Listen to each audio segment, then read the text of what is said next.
Out of all of the weapons that exist in TF2, have you ever thought about which one is the absolute worst? Probably yes, and it's the Righteous Bison or the Gas Passer. Case closed. Okay, but as bad as they are, could they be considered the worst weapons of all time? I mean, TF2 has been around for a very long time, and the vast majority of weapons in the game have been through wildly different states of balance. Have there been weapons in the game's history that are even worse than these? And if so, how bad actually were they? So while there are quite a few weapons in the game right now that could be considered bad, those aren't the ones that I want to look at because at this point everyone knows how bad they are. Instead, I want to take a dive into the worst weapons that have ever graced the game, starting at the game's release in 2007 and stopping roughly at Blue Moon, the last balance patch we got in 2018. Agony. I'll go in approximately the order of how bad I think each weapon was, starting at the most usable bad weapons and ending with the most comedically terrible ones that had no reason to be used ever. Sound good with you? If not, too bad, because that's what we're doing. But, do you know what else sounds good? That's right, baby, Raycon's Essential Open Earbuds, the sponsor of today's video. I like going on walks around my neighborhood while listening to random YouTube videos so I don't have to hear the thoughts in my head. Sometimes, though, I get a little bit too lost in the sauce, and innocuous stuff like a dog barking or cars honking at me to get out of the middle of the road will scare the bejeebers out of me because I can't hear my surroundings. That's where Raycon's Essential Open Earbuds help, because on top of having great sound quality, they let me hear the environment that I exist in. They're lightweight and sit on the outside of your ear canal, so on top of firmly staying in place, they're very comfortable to wear for long periods of time. They also have 36 entire hours of battery life, so if you want to take them somewhere but forget to charge them beforehand, they'll still have plenty of juice left in them. I also love how many colors are available. They're all very stylish looking, and it allows you to get your own Essential Open Earbuds in whatever style you want. Here are the ones I got. They sound great, and I love the color of both the earbuds and the case they came in. So if you're looking to pick up a pair of quality earbuds at half the cost of the big brands, you can click the link in the description box or go to buyraycon.com/greatblueopen to get 30% off during Raycon's Black Friday and Cyber Monday sale. That's buyraycon.com/greatblueopen. So let's start off with an appetizer that sets the benchmark for the bad weapons to come, the release version of the Widowmaker. As it stands in modern TF2, the Widowmaker is probably as close to a perfectly balanced weapon as you can get. You get unlimited ammo and metal if you can continuously hit your shots, but both of those things very quickly drain to zero if you can't. It's a very well-designed risk-reward mechanic that's always been at least some part of the Widowmaker. So if that's the case, why did it used to be bad? Well, the problem that it had is not necessarily the design, rather the numbers were tuned very poorly when it was first put into the game. Instead of each shot costing 30 metal like it does now, they cost a whopping 60 each, and this had some insane ripple effects that made it wildly inconsistent. If you completely whiff a shot with the modern version of the Widowmaker, you're only out 15% of your metal. It does suck, sure, but it means you have 6 total chances to hit something before you're completely out of luck. The original version, though, only gave you 3 shots, so if you start fighting a scout with halfway decent movement, you better lock the fuck in. And remember, in order to break even, you don't just have to hit the person, you have to deal more damage than you spent on metal. With shots costing 30 metal, that's not very hard. It's not uncommon to hit back-to-back 40s to 50s in the middle of a shotgun duel. With shots costing 60 though, you could not afford the chip. You had to be very confident you were hitting a meat shot every single time if you didn't want to slowly hemorrhage metal. Like I said, this one really skirts the line of being a bad weapon, because at peak effectiveness, it's not technically different than what it is now. But especially in 2011, very few people were actually good enough at TF2 to make this a weapon worth using. So even though it was usable, I personally consider it to be a very good entry point into the terrible weapon rabbit hole. Another weapon that really rode the line of being bad was the release version of the Big Earner. For the most part, it was pretty similar to what it is now, but it did unfortunately lack the incredibly important stat of granting you a speed boost on kill. As it stands, this is the main thing that keeps the weapon up to snuff, since the increased movement speed lets you avoid damage or get out of combat a lot more easily than you'd be able to. Before it had that though, its singular upside was giving you back 40% cloak on backstab at the pretty sizable cost of lowering your max health to 100. Now, if you're thinking this upside is a bit redundant, you would mostly be right. At this point in the game's life, you were still guaranteed half your cloak back when you killed people just by picking up the ammo they dropped. And what's even worse, this was before they added the universal 20% damage resistance while you're cloaked, so if you randomly got hit by a pill while invisible, you just got completely erased. So yeah, outside of very niche situations where you need the extra cloak back on kill, this version of the Big Earner was pretty terrible. Or at least it would be if it didn't happen to pair incredibly well with one of the most busted unlocks in the entire game. The Dead Ringer in 2011 was really something to behold. The damage resistance this thing gave you was absurdly high, to the point it was almost impossible to die while you were cloaked. In fact, it made you so tanky that if you were at full health, you could survive an entire backstab. twice, which naturally means that yes, pairing this with a knife that gives you back all of your cloak on a stab at the cost of some survivability is overall a good deal. Even with the health penalty, your effective health with the Dead Ringer was 500. So yeah, even while in most respects this version of the Big Earner was pretty trash, this specific synergy completely saved it from uselessness. And even though the Dead Ringer was still plenty usable without the Big Earner, this certainly helped, so it would be hard to put it any further down the list. The original version of the Wrap Assassin was the same as the Widowmaker. The concept was fine, it was the numbers that made it very hard to use. The ornament damage was pitiful, only doing 15 on the initial hit compared to the up to 40 that it does now. But the main problem was the recharge time being hilariously long, having you wait 15 entire seconds between baubles instead of the 7.5 that it is today. So instead of a melee that trades off its main damage for a fairly reliable projectile, it used to be a melee that just occasionally kinda let you tickle enemies from a distance. What really sealed the deal for the old Wrap Assassin being bad though was the opportunity cost. Reliability aside, a lot of what makes it good now is that it's comparatively free damage in your melee slot. Back then though, there was a much better projectile launching melee in the form of the old Sandman. It's a pretty well-known fact about TF2's history, but the old Sandman was pretty good to say the least. But then that brings up the important question, because I can only have one melee in the weapon slot, why would I choose 55 total damage with max bleed over a complete stun lock that lets me kill enemies basically for free? And in the rare cases that I need to actually melee enemies, the Sandman still does normal damage. The Wrap Assassin leaves you basically screwed. Now, I do want to acknowledge that yes, I'm aware that opportunity cost isn't the end-all be-all of balance discussion as a lot of people have pointed out. But as I mentioned, you can only have one weapon in a slot at a time, so I do think it is a factor worth considering at the very least. And given how similar these two weapons were in function, with the Sandman being better in nearly every conceivable way, the Wrap Assassin does become a very hard sell. But overall, I do believe the fact that there were much better melee choices compounded with the fact that the Wrap Assassin itself was pretty underwhelming. The release version of the Quickie Bomb Launcher was actually a very interesting weapon, having the same bones as the current version, but clearly having a different design philosophy in mind. The way that it worked is that your bombs charged and primed faster, like what it is now, but in exchange of having a comparatively higher clip size of 6, you did not get the extra damage from charging your shots. Most uniquely though, it had a stat where your stickies would automatically fizzle a couple seconds after sticking to a surface. This put it in the very unique design space of being entirely geared towards spamming instead of the longer range precision launcher we have now, which honestly I think is a pretty cool design for a demo weapon.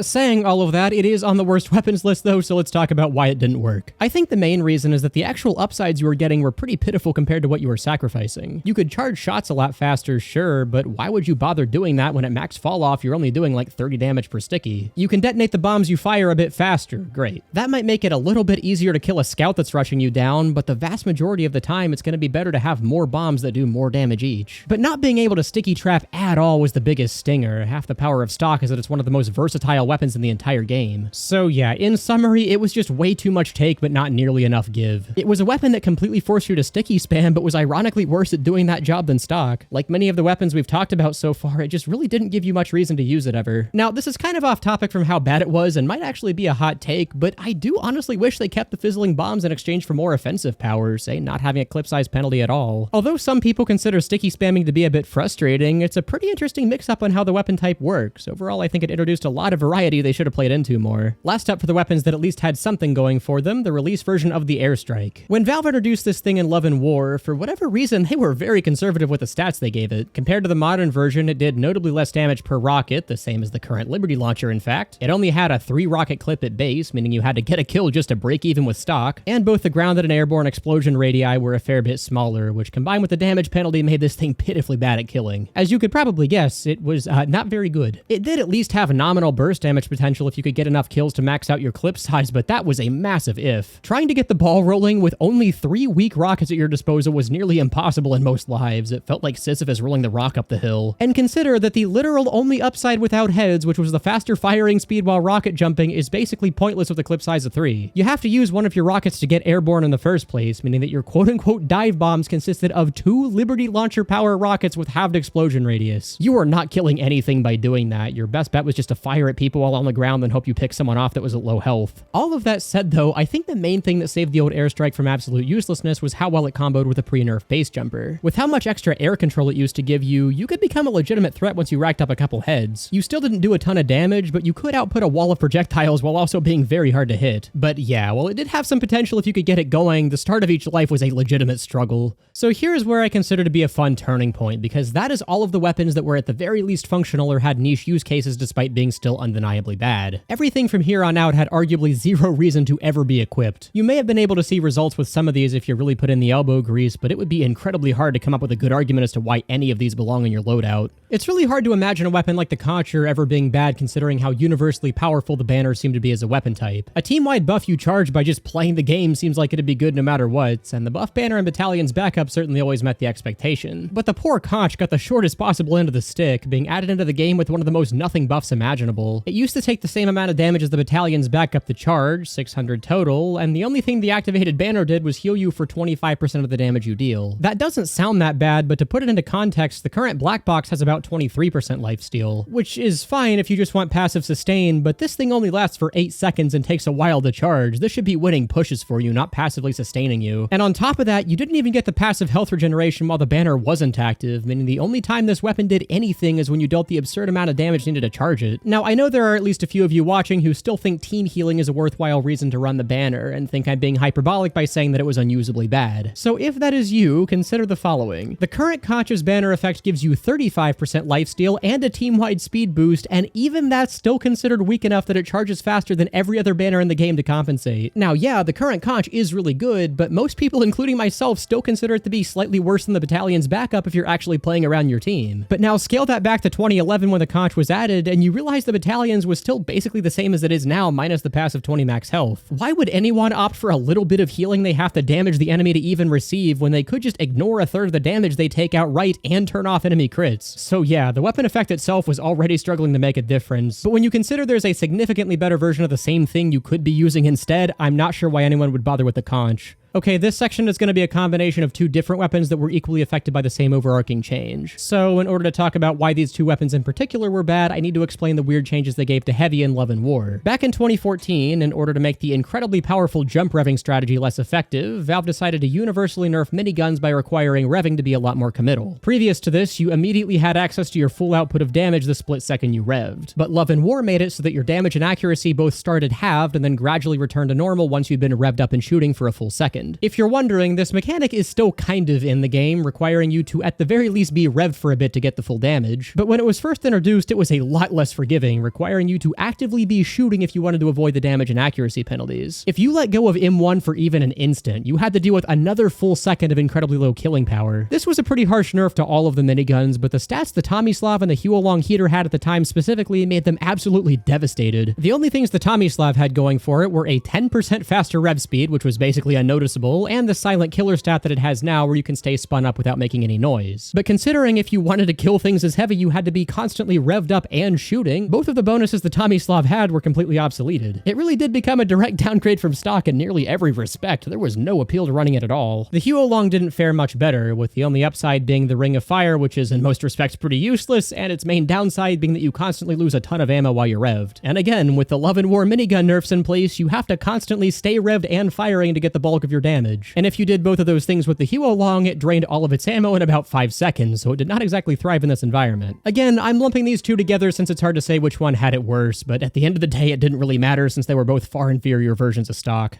The Babyface's blaster was really weird on release, being a complete mishmash of stats that didn't really seem to get along with one another. The one thing it really had going for it is its signature boost stat, which like today's version let you run incredibly fast when you fill it up. But this came at a very hefty cost, because if you thought losing boost was too easy as it is, back in 2011 all you had to do was jump and it was gone. Like, not even double jump, you pressed the spacebar one time and you were all the way back to square one. And having no boost was painful in this version since it made scout moves slower than a demo man backstrafing. This made running back from spawn every life a very patience-testing experience, giving you plenty of time to think about the better weapons you could be using instead. But the weird trade-offs don't stop there, because for some reason they also gave this thing a 40% accuracy bonus at the cost of a massive 30% of your total damage? What on earth were you meant to use this thing for? Its entire design seems like it'd encourage running at people's faces at light speed, but then on a meat shot you only do 72 damage max? That's the same as the short stop, mind you, but the short stop at least has the saving grace of a much faster firing and reload speed to compensate, which, come to think of it, the shortstop also has about a 40% accuracy bonus. Why did they just make this a shittier shortstop? They're like opposite concepts for weapons entirely. And be under no illusion that the increased accuracy made the Babyface's blaster better at mid-range damage either. The reason the shortstop's good at mid-range damage is because it has double damage per pellet but fewer pellets. This means that number one, it's easier to connect all of your pellets with random inaccuracy, and number two, you deal a lot more damage to buildings. But if you just lower the damage outright, you barely even break even at mid-range. There's no actual benefit to having the stats range like this. People talk about opportunity cost not mattering, but this was a hilariously lopsided choice. Outside of the speed boost being kind of fun if you could actually get it, the babyface was painful to use on release and was just a worse shortstop in every single way.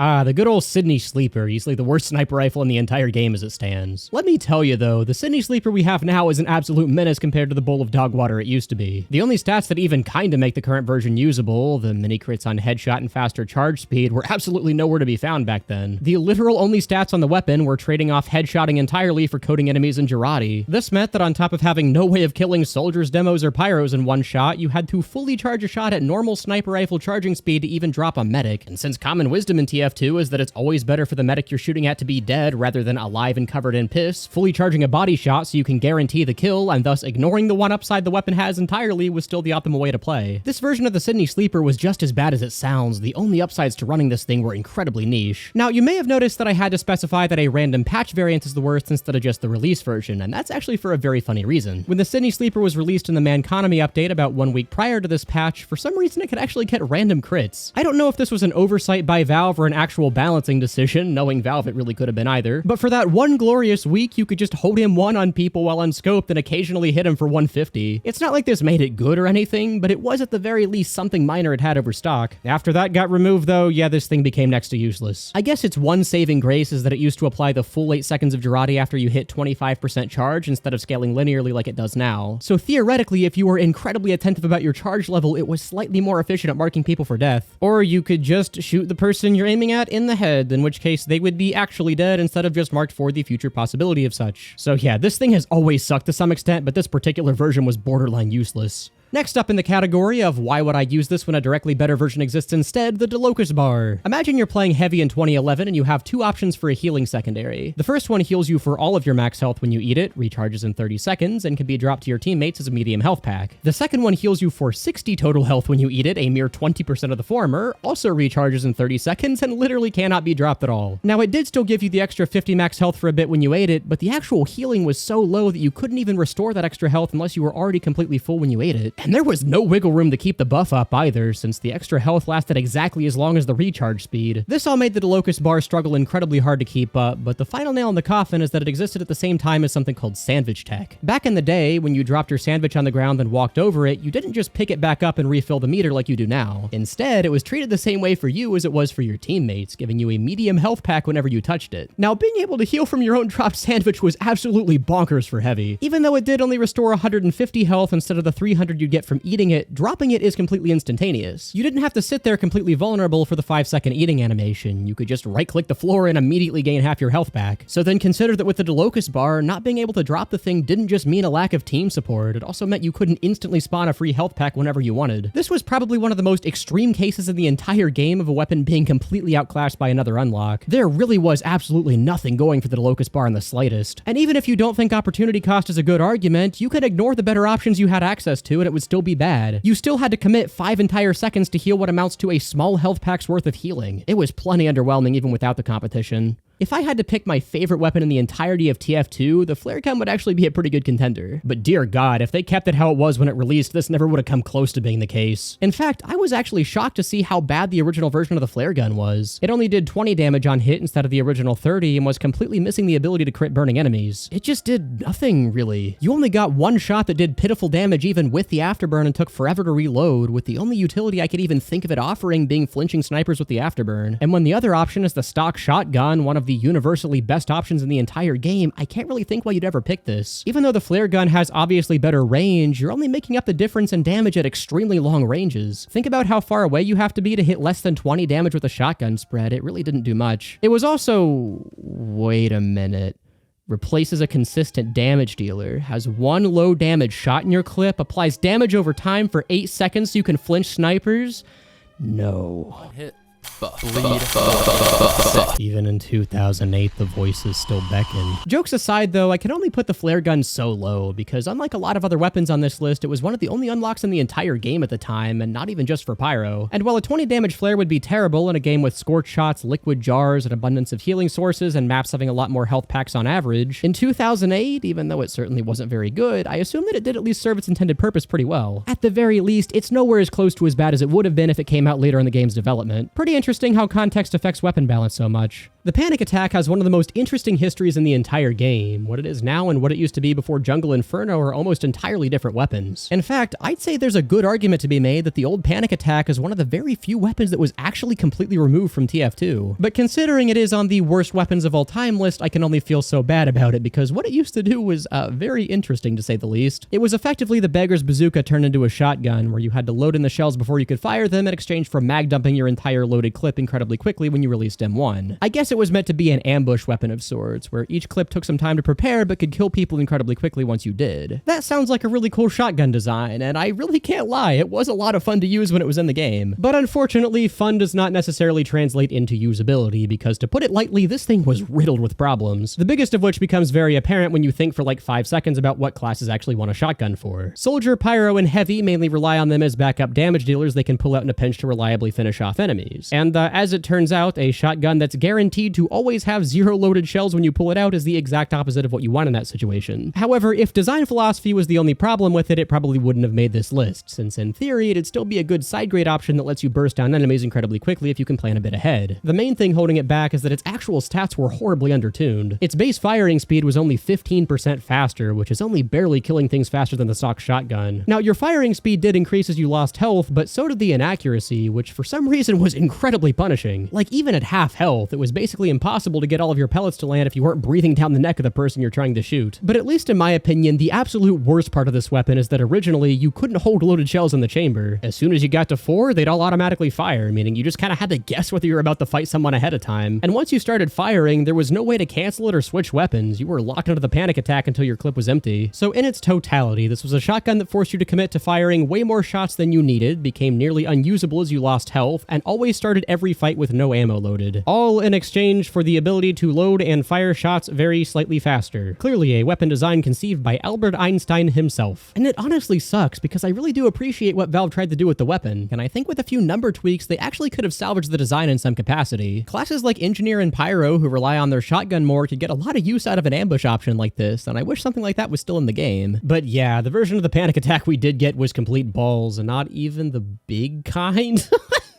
Did I mean to replace that line with something later? What the fuck did I write that in here for? So here's where we hit yet another breakpoint, because all of the weapons from here on out range from completely useless to actively detrimental to even have in your loadout. The ones before were directly inferior picks, sure, but there's a chance you could have at least made something out of them. Every remaining weapon, though, not a chance. You were completely screwed the moment you tried to use them, and in some cases, even just walking out of spawn with them equipped. I want you to think about how bad the Liberty Launcher is right now. It lets you rocket jump more often, gives you easier to hit projectiles, and even gives you an entire extra rocket to play around with. And even with all of that, the 25% damage penalty makes getting anything done with this thing a complete chore. You are incredibly reliant on your rocket launcher as Soldier, so even lowering its damage a little bit is a huge deal. With the Liberty Launcher, you often need all 5 of your rockets to even have a chance at killing higher health enemies that most other launchers would easily have dealt with in 3 to 4. So now imagine a version of the Liberty Launcher with the exact same penalty, except it doesn't have the extra rocket in its clip or help you rocket jump in any capacity. That is actually what they turned this thing into in the summer of 2013. For some godforsaken reason, Valve thought a slightly faster projectile was enough to completely offset stripping away a quarter of your damage. No, like seriously, what was the thought process here? It's not like the direct hit wasn't in the game already. If you wanted a faster projectile speed, there's a much better option right in front of you. And even on the current version, the faster projectile is like the least impactful stat. Once you're even decent with Soldier, you're gonna be hitting the majority of your rockets even without it. I think even calling this a crutch would be going too far, because I guarantee you new players are gonna find actually reliable damage to be a much better help than hitting what they're aiming at a split second faster. This is just breaking both of your legs for the love of the game. I can't fathom why they thought this would be a good idea for a weapon. The Razorback is always going to be a gimmick no matter how you splice the numbers, just based on what it actually does. Having the singular purpose of protecting against backstabs is, well, I mean, it's occasionally useful, sure, but at the end of the day, it only affects one weapon on 1 out of the 9 classes. What's interesting about the Razorback, though, is that the Razorback itself doesn't actually have to do anything to be effective at its job. The sheer threat of it existing on your back at all is enough to deter spies from even attempting a stab in the first place. In fact, because it locks you out of attacking or switching weapons if you do stab it, it's actually very rare that your Razorback is properly broken. Good spies know the risk and usually play it safe over sorry, staying out of melee range entirely and attempting to gun you down. So now imagine what the Razorback would be if it didn't disable spies' other weapons, and that is exactly what it was when it was added. It did put Spy's knife on a brief cooldown, but it did absolutely nothing in preventing him him from using anything else. So spies could just stab it and then immediately cloak away or start shooting you. There was practically zero extra risk for deleting a sniper's Razorback, and since it didn't originally recharge over time either, it left him permanently vulnerable to another stab attempt. But as is what seems to be the catchphrase of this video, it gets way worse, because this version of the Razorback also came with an extra downside. You had a 15% movement speed penalty for having this thing equipped, which I believe also persisted after it got stabbed off of you. This quite literally was a secondary that replaced your SMG with a 15% slower movement speed. I mean, I don't know what to tell you. Sounds like a great deal to me. The buffalo steak sandwich is yet another example of if you think it's bad now, remember that it can always get worse. The difference between then and now was simple but agonizing. Instead of just a 20% damage vulnerability while under the effects, the user took full mini crits from everything. This means that on top of your effective health being even lower, all of the damage you took had its fall off completely erased. And since locking you to melee is the entire point of the weapon, enemies were even more rewarded for just keeping their distance and shooting you as you slowly walked at them. It's the same problem it has now but ramped up to 11. You got absolutely eviscerated if you tried to use it as intended. However, what's interesting about the buffalo steak is that instead of being terrible on release and slowly turn into something usable like most of the weapons on here, it was actually originally pretty solid. And mainly this comes down to two oversights that it had before the nerf patch. One, because the buffalo steak can be dropped to teammates, it had the same healing tech as the sandwich did. As you can probably guess, being able to spawn a medium health pack for yourself whenever you wanted made this thing an order of magnitude more useful. But second, the actual weapon effect also used to be pretty insane, because due to what I'm assuming was a hilarious oversight, the extra movement speed it gave you stacked with the move speed bonus from the GRU. This let Heavy move at a terrifying speed, which no doubt resulted in a pants-shitting crisis for the week that it was in the game. Like, just look at this. Heavy moving at scout speed is super off-putting. Unfortunately, though, both of the things that made the buffalo steak good were not long for this world, with the February patch mentioned being the proverbial nail in the coffin for it. And yeah, after that, it's been terrible ever since. So even though it was probably for the best to remove the things that made it good because they were honestly pretty cheesy, I do wish they gave it a little bit more after the fact to compensate.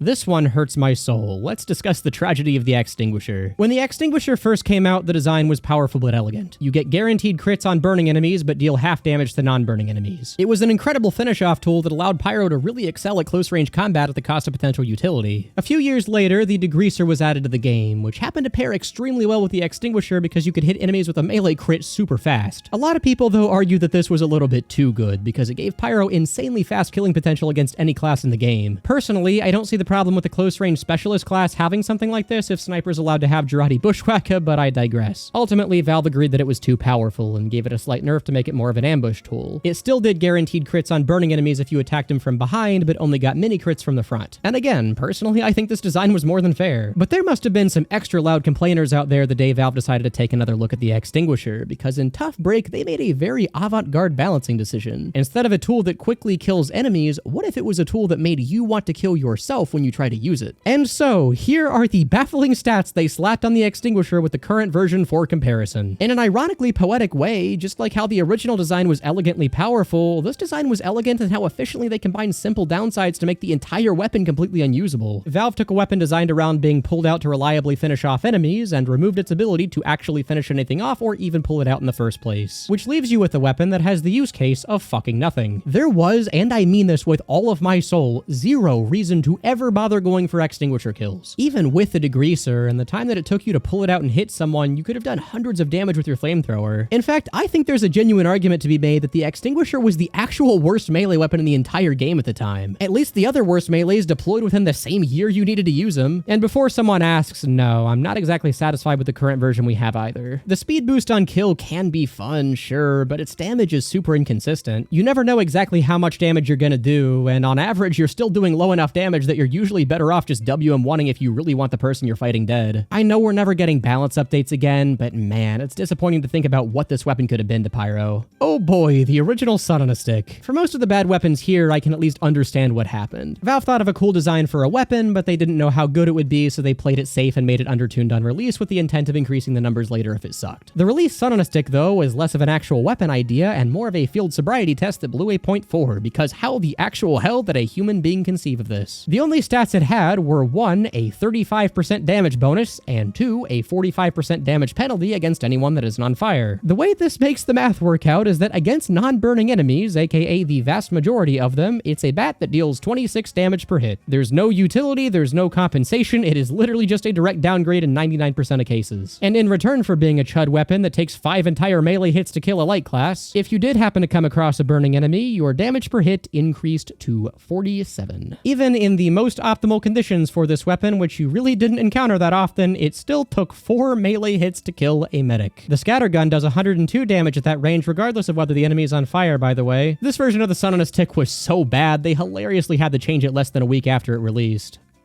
And then they arguably made it even worse. At the very least, the first version could still get random crits that stacked with the damage bonus, meaning if you crit a burning enemy, it did 140-ish, which isn't nothing. But the stats they gave it a week later were slightly lessening the damage penalty in exchange for doing mini crits to burning enemies instead of having a damage bonus. This means that if you find a burning enemy and you randomly crit them, it overrides the mini crit you would normally get, meaning there's no damage bonus in the optimal scenarios. And the lessening of the damage penalty did not matter in the slightest because it only did 29 damage per hit instead of 26, which, yes, if you do the math, takes the exact same amount of hits as before to kill enemies that weren't on fire. What the actual hell was the point of doing that? But now, against burning enemies, it only did 40 per hit. Fucking 40 damage! That's the same as the atomizer, but unlike that weapon, dealing damage is the entire singular thing the Sun on a Stick is supposed to do. I honestly didn't even know it was possible to make the Sun on a Stick or even a TF2 weapon in general this poorly thought out. The version we had before they added the fire damage resistance was already so bad I thought that's what I was going to put on here. But no, somehow it used to be an entire ring of hell lower than that. I am absolutely astonished by how this ever made it past the first design draft, let alone being an actual weapon that really existed in TF2. So with blood pressure medication now in my system, let's round out our list of bad weapons, because I know there's one in particular that a lot of you have been heavily anticipating. And that, of course, is the abomination known as the Meet Your Match Righteous Bison. This is without a doubt the most infamous bad weapon that's ever existed in TF2, and there's a really good argument to be made that it deserves the title of worst of all time. When the Righteous Bison first released, it was mediocre at best, but still at the very least a usable weapon. The gimmick it had is that, like today's version, each shot could deal damage to enemies multiple times based on how long the projectile was inside of their hitbox. Now again, this version wasn't amazing, but it was at least fun and unique enough that a lot of people did enjoy using it. But then for some insane reason that can only be speculated, during the Meet Your Match update, Valve just randomly nerfed it completely into the ground. They first made the projectile only hit each enemy once instead of multiple times each, which honestly isn't the worst thing in the world since it does make it more consistent. But they also completely obliterated the damage to the point the max you could deal with a single shot was 54. And remember, the Bison replaces your shotgun, which does 90 damage at the same range and doesn't have the same clip size and firing speed penalties the Bison does. There really is absolutely no reason to make the damage this low. 54 is absolutely pitiful. Now that on its own would have made this one of the worst weapons in the entire game, but they kept going. They slowed the laser down so much that it became the slowest moving projectile in the entire game, and they added a damage penalty for each enemy your shot penetrated. This almost felt like a calculated assassination with how efficiently they removed every single use case for the weapon. The beams were so slow that it was impossible to hit anything that moves. If you did somehow hit something, you'd only be doing 40 damage on a good day. And even the one thing the Bison was good at, the tried and true fire down a choke point with crit stat, wouldn't work either. On top of even crit boosted lasers not doing enough damage to kill pyros or demos, once that pierced one enemy, it couldn't even kill a light class anymore. It was indisputably one of the worst weapons we've ever had in TF2. And it's honestly just sad, because I see the potential a laser weapon has to offer. TF2 only has a handful of mid-range projectile weapons that replace your shotgun, and the Righteous Bison would theoretically fit that slot very well. But in the entire time it's existed in the game, the Bison has never even attempted to scratch that potential, and I really wish Valve didn't treat it so unfairly. All of that said though, I don't think the Meet Your Match Bison is the absolute worst weapon in the history of TF2. It is the most popular bad weapon, but there is one more that had it way worse than anything else on this list that's seemingly been forgotten the time entirely. So in my opinion, the actual worst weapon that has ever existed in TF2 is the Scream Fortress 2010 Rocket Jumper. If you were around to use this weapon, you probably know exactly what I'm talking about, but if not, this might seem like a surprising pick. But trust me, this weapon was comedically bad when it was in the game. So first of all, it's probably worth noting that yes, the Rocket Jumper is currently the worst rocket launcher in Soldier's kit, and it's honestly not that close. People use it disproportionately often because it can be a lot of fun, but it should not go understated that it does strip you entirely of your strongest form of damage. In fact, if you're playing for effectiveness, I think you'd genuinely be better off using the Liberty Launcher. A 25% damage penalty hurts, but a 100% damage penalty hurts 4 times as much. Even without dealing damage though, the rocket jumper is still one of the best freeform mobility tools in the entire game, so nowadays I don't think it's quite in the running for being the worst weapon. And weirdly enough, that was arguably also the case when it first released, because its stats were nearly identical to what it is now. But in classic Valve fashion of randomly nerfing perfectly fine weapons for no reason, a month after the rocket jumper came out, Valve slapped a single stat that absolutely obliterated any chance of it ever being usable. They gave it a minus 100 maximum health penalty. This took Soldier down from having the second highest health in the game to a measly 100, the same as a big earner spy. Just think for a minute. No, really, think about how terrible of a weapon this actually is. You instantly die if you get hit by a single grenade or rocket, snipers can easily kill you by no-scoping you twice, you only get half the normal health from health packs because they're based on your max HP, and even mini-sentries have a good chance of outright killing you before you can escape their range instead of just pushing you away. And on top of all of that, you still do 0 damage with the weapon type that's supposed to be the best thing in the entire game at killing. Why on God's green earth was this necessary? So okay, that's obviously pretty terrible, but there is one final stinger that I really think solidifies this as being the absolute worst of all time. The rocket jumper itself obviously isn't meant to be used as your main source of damage, you combo it with other weapons. What's the one singular thing that makes the current rocket jumper usable in an actual match of TF2? The Market Gardener, because at least then you have a reliable way to take advantage of your high mobility and offset your lack of damage. But the Market Gardener was added to TF2 in June of 2011. This version of the rocket jumper existed in October of 2010. So yeah, your only options to pair with this thing were the shotgun, shovel, equalizer, and pain train. That's it. Now listen, alright, I'm fully aware they added the rocket jumper to the game as a practice weapon instead of a real contender for a rocket launcher side grade. And if you think this shouldn't count because of that, I understand where you're coming from. But Valve's intent does not change the fact that this is in fact a weapon. You can equip this in your primary slot in an actual game of TF2. So even if it is technically meant for practice, I don't think it matters, and frankly, I don't care. This was easily the worst equipable weapon the game has ever seen, and I mean that without any exaggeration.